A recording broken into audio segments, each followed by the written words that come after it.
magkakasulubong kami sa hallway. Taga Bulacan daw pala siya originally, kaya siya lumipat sa Pasig dahil mas malapit ito sa work niya. Sa palagay ko nga ay liberated na babaeng ito, si Kiara.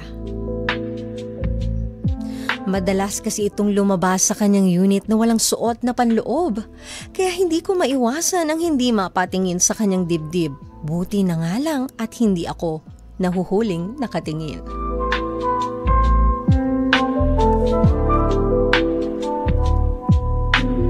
December 31, bisperas ng bagong taon, sinubukan kong yayain si Kiara sa aking unit para doon mag-celebrate ng bagong taon.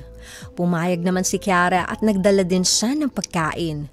Gutom na din kami kaya maaga kaming kumain. After kumain ay nagsimula na kaming uminom ng alak. Binuksan din namin ang TV para tumutok sa New Year's countdown ng isang channel.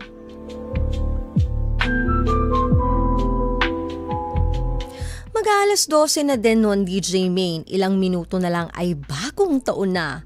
Ang sexy ng suot ni Kiara ng oras na ito. And as usual, wala na naman siyang suot na panloob.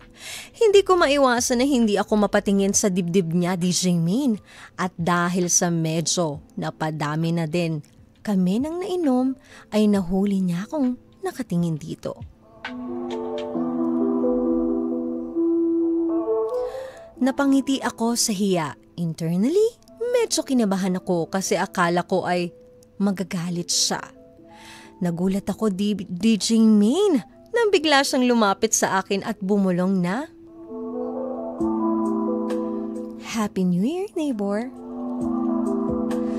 Kasabay ng putukan ng bagong taon ay ang paglapat ng kanyang mga tuhod sa aking sahig. Binigyan niya ako ng hindi malilimutang New Year's experience. Pagkatapos ng putukan ay nag-usap kami at nagkasundo na walang label ang setup ng aming relasyon. Situationship lang, pumayag naman ako sa gusto niyang mangyari.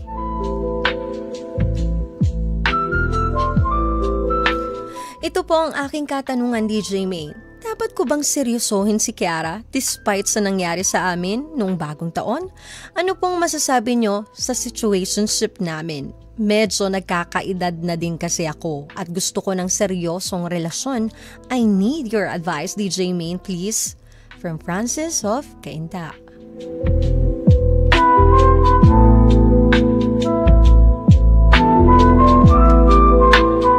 Nako, bakit usong-uso ito ngayon? Yung mga no strings attached, no label, itong situationship. Ikaw ba, nasubukan mo na bang pumasok sa isang relasyon na walang kasiguraduhan? Na in love ka ba? Naging successful ba ang relationship nyo? Nag-end ba ito sa masayang happy ending? Ano nga ba ang dapat gawin ni Francis? Kaya naman pwede kayong mag-comment dito sa ating YouTube live stream ng 92.3 FM Radio Manila. Ayan, nandyan si William Mortel, Daniel Yap, Comet Ben, Adrian Sabroso, Tessie Sina Cruz, Bernard TV, Lawrence Manipur. Situationship. Ito yung kayo pero wala kayong label. Yung convenient lang para sa inyong dalawa. Yung masaya kayo sa isa't isa pero walang commitment. Puro kilig lang pero walang pupuntahan, walang endpoint. Masaya naman talaga yan sa umpisa pero darating kayo sa point na mapapagod ka. Kasi ganun lang yung routine at ito na nga dumating na sa'yo, Francis, yung point na yan. Ang saya, diba? Yung sweet kayo sa isa't isa. Magka-chat pa minsan-minsan na akala mo magjowa talaga. Pero hindi mo alam kung saan ka ba talaga para sa kanya. Well, Francis, tinatanong mo ako kung dapat mo bang seryosohin si Kiara? Ang masasagot ko dyan, It's all up to you. Why not? Kung siya naman ay maayos na babae, hindi naman ibig sabihin na ganun ang naging simula nyo, pwede mo na siyang i-judge na o isipin na ganun talaga siya. At hindi naman yun ang magde-define ng pagkatao ni Kiara. Malay mo, galing siya sa past trauma like you. Kaya may reason siya bakit siya mas pinili ang isang sitwasyon o isang relasyon na walang commitment. At lahat naman tayo may mga rason sa bawat desisyon natin sa buhay. Especially when it comes sa relationship. Nakakatakot naman talaga. Ibigay ang lahat-lahat. Lalo na kung ang past mo, ibinigay mo yung buong-buong pagmamahal, binigay mo yung lahat-lahat, tapos sasaktan ka. Ang mangyayari niyan, sa susunod na relasyon o taong makikilala mo, nandun yung takot mo na baka masayang na naman. So Francis, bigyan mo ang sarili mo ng chance. At ganun din siya, nakilalanin siya ng mas malalim. Pero bago mo gawin yan, i-assess mo muna ang sarili mo. Totoo ba talaga na gusto mo siya? O baka companionship niya lang ang gusto mo talaga? At tanungin mo din yung sarili mo, ikaw. As galing ka sa isang long-term relationship at hindi rin naging maganda ang inyong hiwalayan, ready ka na bang pumasok sa isang responsibilidad at commitment sa isang seryosong relasyon?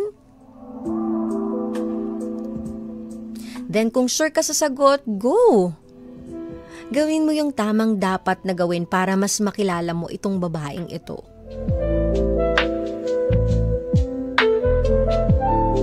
Mas makikilala mo siya kapag nagpakatotoo ka kay Kiara. Meaning, aminin mo yung nararamdaman mo if may nabuo na feelings para sa kanya. Nang sa ganun, malaman mo kung parehas ba kayo ng nararamdaman. Pero syempre dapat maging ready ka din. 'Di ba? Expect the unexpected. Kung sabihin niya sa'yo, hindi pa ako ready sa isang seryosong relasyon, dapat matutunan mong respetuhin ito at huwag mo siyang pilitin. Kasi mas lalong lalayo ang loob niyan. Mas maganda pa rin kusang loob na binibigay sa'yo ni Kiara. Yung feelings niya para sa'yo, hindi dahil pinilit mo siya or pinressure mo siya. And kapag same page kayo, mas maganda at mas okay kasi parehas kayong magko-compromise sa isa't isa sa pag-level up ng relationship na meron kayo ngayon.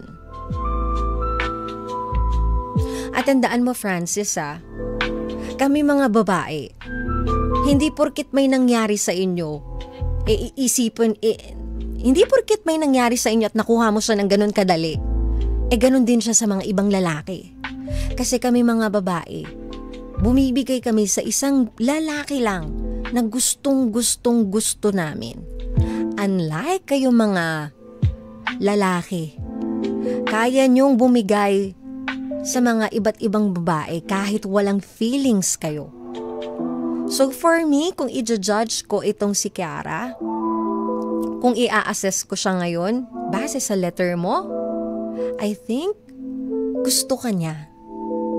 Kasi hindi naman yan bibigay kung hindi niya gusto.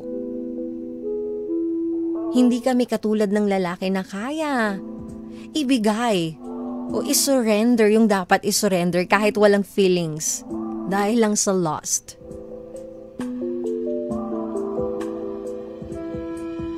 Pero hindi rin kita pinapaasa, syempre. Hindi naman lahat ng babae pare-parehas ng personality. Pero majority sa babae, hindi bumibigay sa lalaki kung wala silang feelings dito at di nila nakikita na gustong-gusto nila ito.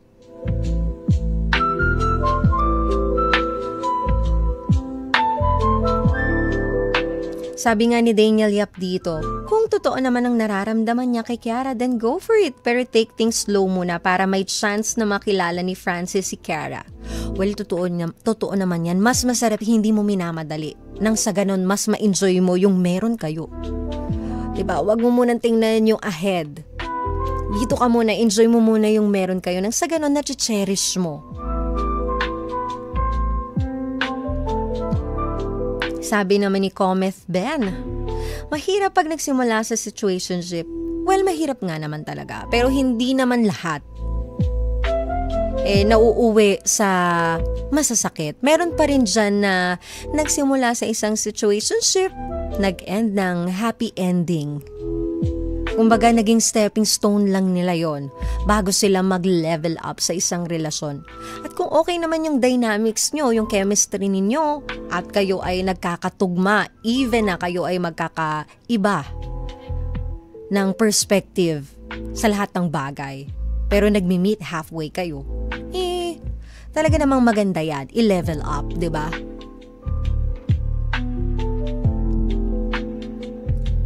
Doon mo kasi malalaman kung compatible kayo para sa isa't isa. Totoo, no? Lahat ng bagay, maganda yan. Sinisimulan ng dahan-dahan. Huwag biglaan.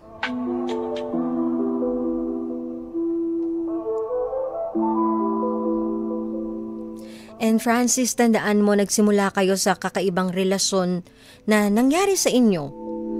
So kung magiging seryoso ka dito kay Kiara, dapat handa kang ibigay yung buong tiwala mo.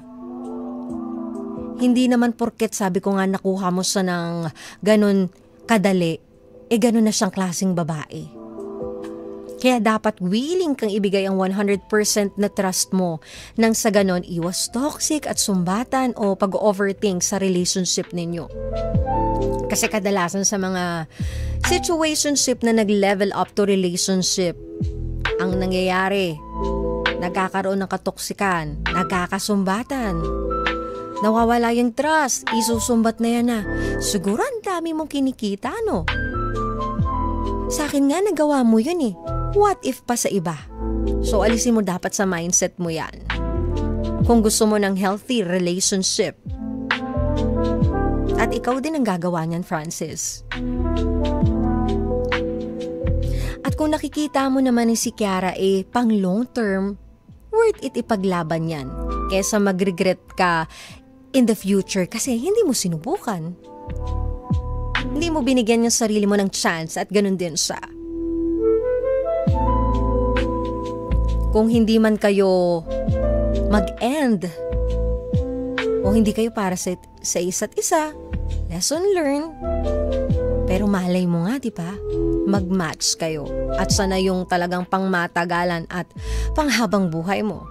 Sayang naman kung pakakawalan mo.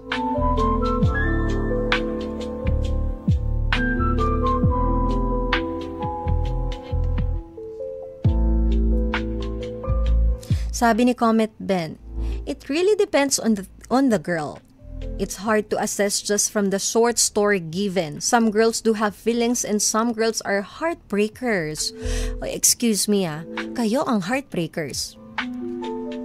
Inawa yung lalaki, no? Nang away si DJ Ming, tinaas yung bandila ng mga babae. Totoo naman kayo lagi. Nilalaro nyo ang feelings namin. Hindi nyo kayang mag-straightforward. Mas inuuna nyo pa rin ang pride at ego ninyo, di ba? Pag gusto mo, sabihin mo. Pag seryoso ka, seryosohin mo. Hindi yung nilalaro mo yung feelings ng iba, ng babae. Tapos pag sumuko na yung babae, nakahanap na ng iba, babalikan mo, guguluhin mo ulit. Ano yun? Pero totoo naman talaga yun, no? Pero hindi ko nilalahat tabi-tabi po. Baka naman tamaan yung mga ibang lalaki dyan.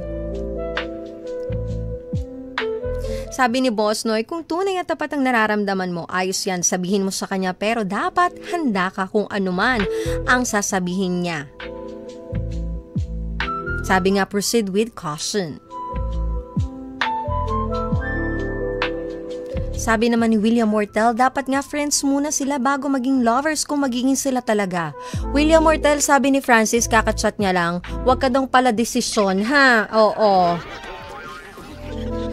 Charot lang yon. Diba? Kaya naman kung ikaw ay, kung ano yung nararamdaman mo, life is too short. Sabihin mo na directly. Kaysa panghinayangan mo pa yan in time. Pero tandaan mo, Francis, hindi lahat ng masarap ay kailangan panindigan. At hindi rin lahat ng nagsimula sa pisikal lang ay walang pag-asang maging totoo. Pero para mangyari yon, kailangan ng malinaw na pag-uusap, mutual respect at parehong layunin or same page kayo or same kayo ng nararamdaman. At hindi ka selfish kung gusto mo ng maging seryoso. Huwag mong hayaan na dahil lang sa takot mong masaktan o maiwan ulit ay patuloy kang makikipaglaro sa isang setup na hindi ka masaya at walang kasiguraduhan.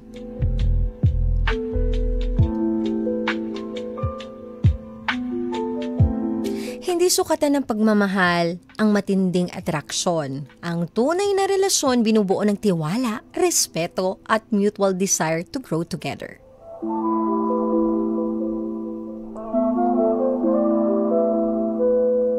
At Francis, at sa lahat na nakikinig sa atin ngayon, tandaan, ang utak natin dadalhin tayo niyan sa sitwasyon kung saan tama. Pero ang puso, dadalhin tayo niyan sa sitwasyon kung saan talaga tayo masaya.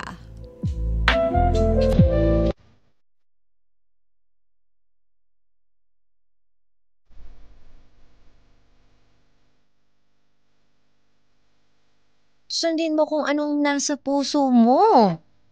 Pero lagyan mo din ng utak kahit papaano. Nang sa ganon, matuto kang hindi ibigay ang lahat. Magtitira ka pa rin para sa sarili mo at walang masama doon. Ayan, Francis, sana nabigyan kita ng magandang advice.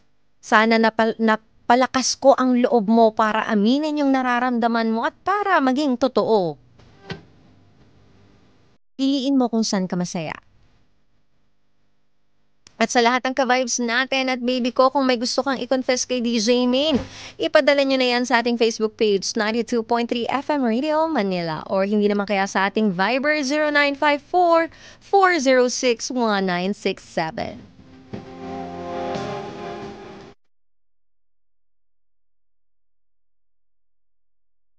Ayan, shoutout sa'yo, Daddy Val TV. Magandang gabi po. Thank you so much, Uy Dental Clinic, Horticulture by Caldana, Isabero Microblading, Vanity Launch, Aesthetics, Zebra Helmets Philippines, Pink Philippines. At pwedeng-pwede nyo ako i-follow sa aking mga social media accounts, Facebook page, YouTube, Instagram at TikTok, Main Eugenio.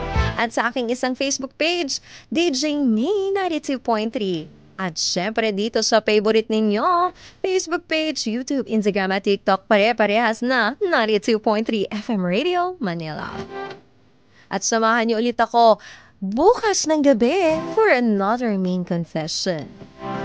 Samahan niyo ako Lunes hanggang Biyernes, 10 p.m. to 12 midnight yan. Dito lang yan sa favorite ninyo. Sa lahat ng nasa biyahe, lahat ng nasa bahay, kayo po ay mag-iingat and have a good night.